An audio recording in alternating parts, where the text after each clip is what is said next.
Jambo wa Tanzania, jambo wananchi wote wa mkoa wa Mwanza. Mimi Saidi Mohamed Mtanda, mwenyekiti wa kamati ya usalama ya mkoa na mkuu wa mkoa wa Mwanza, napenda kutumia fursa hii kwanza kuwatakia heri ya uhuru wa Tanganyika wananchi wote wa mkoa wa Mwanza.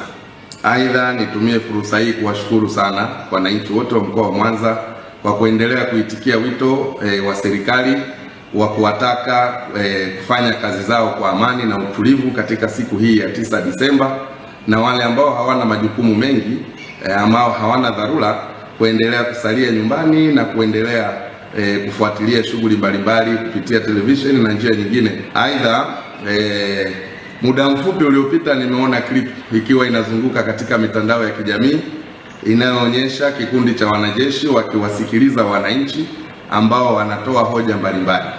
Nataka niwahakikishie wananchi wa mkoa wa Mwanza, kwanza waondoe hofu, lakini pili, nikiwa mwenyekiti wa kamati ya usalama na wahakikishieni kwamba klipu hiyo ni klipu ambayo ilirekodiwa tarehe 31 Oktoba baada ya kutangazwa kwa matokeo ya uchaguzi mkuu wa tarehe 29 Oktoba.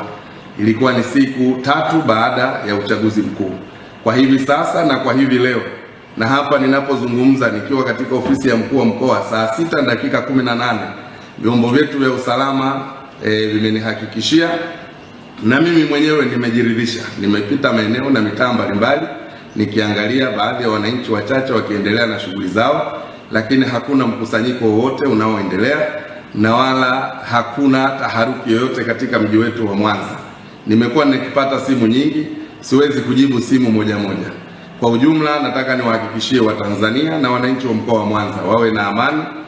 Hali ya utulivu ni kubwa sana, tunawashukuru sana, na endeleeni kushirikiana na serikali. Klipu hiyo ipuuzwe, ni klipu ambayo ilipitwa na wakati. Nafikiri inatumika tu kama propaganda katika kipindi hiki ili kuleta taharuki kwa watu.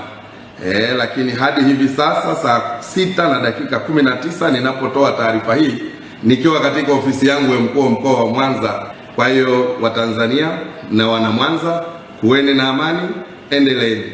Nimetoka pale soko la samaki, nimenunua samaki, naendelea na shughuli zangu, na sasa naendelea katika maeneo mengine kuangalia hali ya usalama na kuangalia shughuli mbalimbali za wananchi zinavyoendelea. Asanteni sana.